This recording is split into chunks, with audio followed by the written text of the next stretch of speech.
tous, RTCMR, aujourd'hui on se retrouve pour une nouvelle vidéo. Avant que la vidéo commence, je tiens à vous prévenir, je suis un petit peu malade, j'ai l'impression d'être enrhumé, etc. Donc s'il y a des bruits un peu chiants, je me suis désolé d'avance. Et on va pouvoir commencer du coup avec la vidéo. Une vidéo que vous avez quand même, un concept que vous avez quand même pas mal kiffé. Attendez, je suis juste... J'ai l'impression que ma caméra est pas bien placée. Bref, je disais, un type de vidéo que vous avez quand même pas mal aimé. On est tout simplement sur les présentations de pays. Alors le premier c'était le Danemark, ensuite on enchaînait avec le Maroc. Donc on a fait du coup continent africain, continent européen, et maintenant on est sur le continent américain. Alors dans le continent américain, enfin Amérique, je prends l'Amérique du Nord et l'Amérique du Sud, évidemment. Et du coup je m'étais dit, je vais prendre un continent de soit Asie, soit Amérique. Du coup j'ai fait tourner une roulette aléatoire qui m'a donné du coup le continent américain. Et ensuite je suis allé voir ChatGPT pour lui demander de me donner un pays aléatoire entre l'Amérique du Nord et du Sud. Et c'est tombé sur l'Argentine. Voilà, avant que la vidéo commence, n'hésitez pas à liker et à vous abonner si vous aimez bien la vidéo, et à me dire si vous aimez toujours le concept. On va être parti du coup avec l'Argentine. Alors bon, je sais que peut-être il y en a certains qui ne vont pas aimer l'Argentine pour des antécédents tout simplement footballistiques. Mais bon, en vrai moi, j'ai pas plus de mal que ça avec eux, même si évidemment on l'a tous mal vécu en 2022. On va pouvoir commencer du coup avec la présentation du pays. Donc on va commencer d'abord avec le drapeau de l'Argentine qui a été adopté en 1812. Il est composé de 3 bandes horizontales, 2 bandes bleu ciel en haut et en bas, et une bande blanche au centre. Le drapeau quand même est assez connu, je pense que vous le connaissez. Ses couleurs représentent le ciel et les nuages. Au centre, un soleil doré appelé le soleil de mai symbolise la liberté et l'indépendance du pays. Ce soleil est inspiré de l'emblème inca du dieu du soleil Inti. Voilà pour le drapeau. L'Argentine du coup elle est située en Amérique du Sud, elle est bordée à l'est du coup par l'océan Atlantique, au nord elle partage des frontières avec la Bolivie et le Paraguay, et à l'ouest avec le Chili. Attendez, je me suis perdu. Elle partage des frontières avec la Bolivie et le Paraguay à l'ouest avec le Chili, et au nord-est avec le Brésil et l'Uruguay. C'est le deuxième plus grand pays d'Amérique du Sud après le Brésil, ça c'est intéressant à savoir. La capitale maintenant de l'Argentine, petit quiz rapide, qu'est-ce que c'est? Est-ce que vous avez, je vous laisse 3 secondes. C'est tout simplement Buenos Aires, ou Buenos Aires, je sais pas si je dois dire avec l'accent. La langue officielle de l'Argentine, évidemment, c'est l'espagnol, ça je l'apprends à personne. L'anglais est aussi utilisé, notamment pour ce qui est tourisme et affaires, mais bon ça je dirais que c'est à peu près dans tous les pays. Maintenant on a aussi les langues autochtones, donc c'est du coup les peuples qui habitent là-bas, les anciens peuples, comme le Quechua et le Guarani, qui sont des langues parlées mais moins répandues. Voilà pour la présentation du pays. En règle générale, maintenant pour ce qui est des informations, l'Argentine possède du coup environ 46 millions d'habitants, donc il y a plus de Français que d'Argentins. Pourtant la superficie est de 2780, ah non, 2 780 400 km². Donc du coup c'est un grand pays par rapport au nombre d'habitants si je me trompe pas. En France je crois, après je suis vraiment nul là, j'y vais je sais pas ce que je dis, mais pour moi la France n'a pas 2 780 400 km², si je ne me trompe pas. Donc je crois qu'on a beaucoup plus d'habitants par rapport au mètre carré. Cela en fait le 8e plus grand pays du monde en termes de superficie, et le 2e plus grand du coup d'Amérique du Sud après le Brésil, comme je l'ai dit précédemment. Une stat que j'aime beaucoup vous dire par rapport au pays, c'est l'animal emblématique. J'aime beaucoup cette statistique du coup. Donc pour l'Argentine c'est le puma, je ne savais pas du tout, qui est du coup pour eux représenté comme un félin puissant qui symbolise la liberté, la force et la résilience du pays. On a aussi un autre symbole fort qui est le hornero, qui est, ça je ne connaissais pas du tout, même pas l'animal, un petit oiseau national connu pour construire des nids en forme de four en terre cuite, et il représente le travail et la persévérance. Intéressant. Enfin pour ce qui est des vêtements typiques d'Argentine, on a le poncho que je pense vous connaissez pas mal. Il est on va dire assez connu dans pas mal de pays, et qui est du coup une grande étoffe en laine ou en alpaga, portée pour se protéger du froid. Vous savez c'est le truc que tu mets un peu sur le corps, et après quand tu fais ça, c'est un peu... voilà, c'est comment je le décris moi. façon je vous mettrai des images. Ensuite on a la Parcatas, qui sont des chaussures légères en toile et en corde, très populaires en Argentine. Alors eux ils l'appellent comme ça, moi je dis en vrai ça ressemble à des babouches si je me trompe pas. Et ensuite on a le Buana, qui est un béret traditionnel souvent porté par les gauchos, je pense plutôt que c'est gauchos, c'est du coup un peuple argentin. Pour ce qui est de la culture, la coutume en Argentine met en valeur la convivialité et le partage. Le maté, une infusion traditionnelle, est un symbole de ces valeurs, consommées en groupe et passées de main en main. En général, j'ai remarqué qu'il y a beaucoup de pays dans lesquels l'accueil des personnes et surtout avec du thé, ça se fait beaucoup. Ensuite on a l'assado, qui est un barbecue typique et une tradition incontournable en Argentine, où la famille et les amis se réunissent pour manger de la viande grillée. Donc intéressant. Ensuite la sieste, surtout dans les régions chaudes, est une pause courante en milieu de journée, permettant de se reposer avant de reprendre les activités de la journée. Ensuite pour ce qui est des fêtes en Argentine, on a évidemment Noël, qui est célébré en famille avec un grand repas le 24 décembre, ça c'est connu. Souvent accompagné de feux d'artifice, ça c'est par contre c'est pas comme en Europe si je ne m'abuse. C'est aussi l'occasion de partager des cadeaux et de passer du temps avec ses proches, bon, comme Noël. Ensuite on a le carnaval, qui est une fête importante surtout à Gualeguaychú. Bon, excusez-moi si je défonce les mots, les noms dans cette vidéo, où des défilés colorés et des danses traditionnelles ont lieu. Et enfin on a la fête de l'indépendance le 9 juillet, qui est leur fête nationale en gros, et qui commémore la déclaration d'indépendance de l'Argentine en 1816, avec des défilés et des événements culturels dans tout le pays. Voilà pour ce qui est des fêtes en Argentine.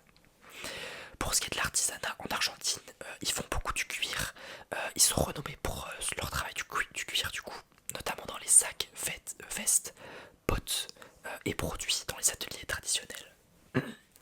Ensuite on a le textile avec les tissus en alpaga, poncho tissés à la main, souvent dans des couleurs colorées, représentant la culture andine du pays. L'argenterie, pardon, ils sont spécialisés du coup dans l'argent, qui est un matériau très utilisé pour la création de bijoux et d'objets décoratifs, souvent finement travaillés avec des motifs indigènes. Motifs indigènes qui sont en vrai je pense typiques un peu de la culture sud-américaine. Attendez, ça bug mon diaporama. Ensuite on a la géographie, ça aussi c'est une partie que j'aime beaucoup dans la présentation de pays, avec les monuments historiques. Alors si je me trompe pas, il n'y en a pas forcément énormément, à moins que je me sois pas très bien renseigné. Mais on aura du coup la Casa Rosada, qui est située à Buenos Aires et qui est tout simplement la résidence présidentielle et un symbole du pouvoir politique. Plutôt joli en vrai, c'est intéressant, je pense pas que c'est visitable, mais en vrai c'est plutôt beau. Ensuite on a la cathédrale métropolitaine, située encore une fois à Buenos Aires. La majorité on va dire des monuments historiques sont à Buenos Aires. C'est la principale église du pays, située à la Plaza de Mayo. Ensuite on a le théâtre Colón à Buenos Aires encore une fois, et ça c'est magnifique, c'est l'un des plus célèbres théâtres d'opéra du monde, et je pense que vous voyez l'image, elle est vraiment gigantesque en fait tout simplement, donc c'est assez fou et assez intéressant. Et enfin on a le monument à l'indépendance situé à Tucumán, qui commémore la déclaration d'indépendance de l'Argentine en 1816.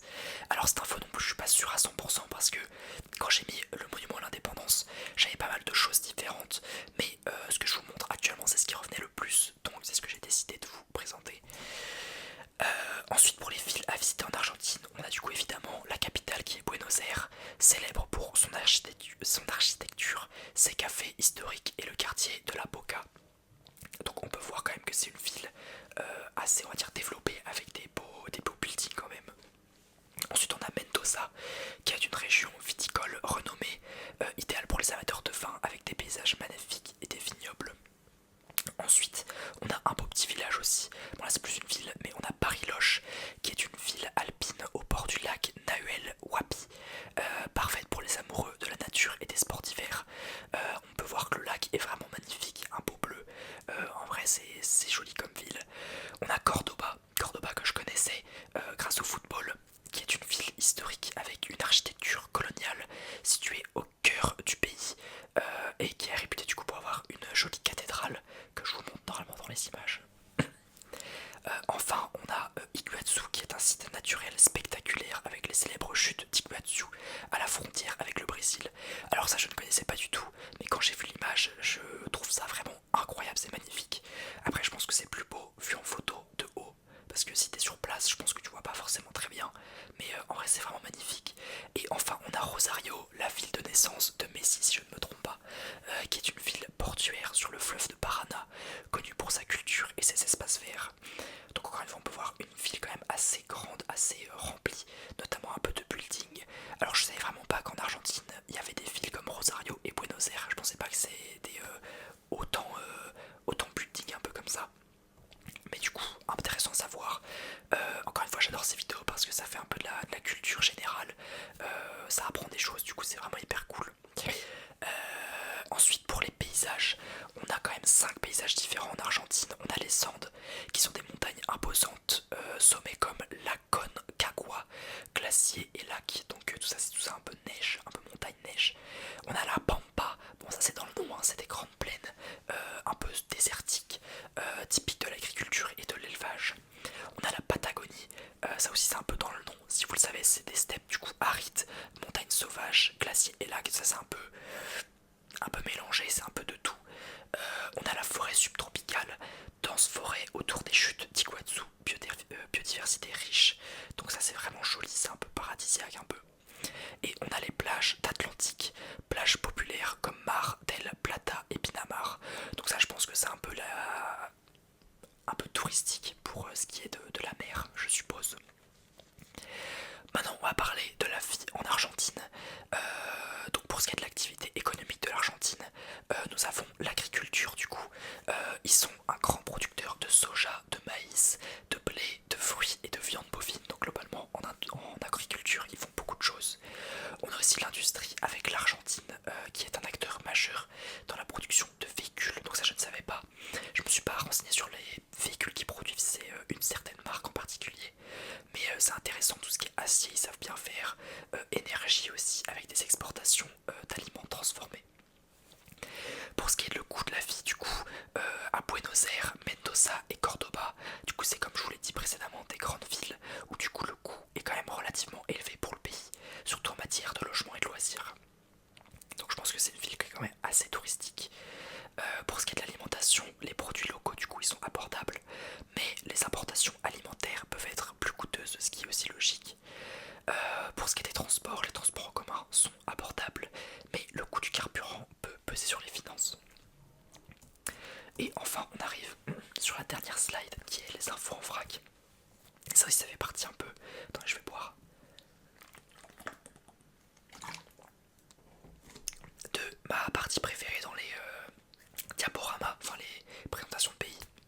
Parce que c'est tout simplement là où tu as plein d'infos un peu croustillantes, un peu intéressantes sur le pays. Donc là on a la gastronomie de l'Argentine avec l'asado qui est un plat traditionnel de viande grillée, souvent préparé lors de barbecues familiaux ou entre amis. Je crois que ça je l'avais déjà dit du coup avant. On a les empanadas qui sont des pâtisseries farcies de viande, poulet, fromage ou légumes, souvent consommées en entrée ou lors d'un goûter. Et enfin on a le dulce de leche qui est de la crème de lait sucrée utilisée dans de nombreux desserts comme les alfajores qui sont des biscuits fourrés. Enfin pour les boissons on a du maté qui est une infusion traditionnelle consommée tout au long de la journée. Donc ça le maté c'est connu, particulièrement populaire en Argentine à base de feuilles de yerba maté. Pour ce qui est du football, bon évidemment le football c'est le sport le plus populaire là-bas, un peu comme beaucoup de pays je pense, avec des talents comme Lionel Messi, on a Sergio Agüero, Angel Di Maria et j'en passe évidemment. Les joueurs argentins c'est pas ce qui manque en Argentine, enfin les bons joueurs argentins. Et du coup l'Argentine est l'une des nations les plus titrées au monde en football. Et évidemment on le sait, un des meilleurs joueurs du monde qui ait jamais existé est né là-bas évidemment. Enfin, en fait intéressant, l'Argentine est le pays natal de la danse du tango, dans ses musiques mondialement reconnues, né dans les quartiers populaires de Buenos Aires. Ça peut être intéressant à savoir. Du coup les amis c'est la fin de la vidéo, j'espère que vous aurez kiffé. Moi j'aime toujours vous faire des petites vidéos comme ça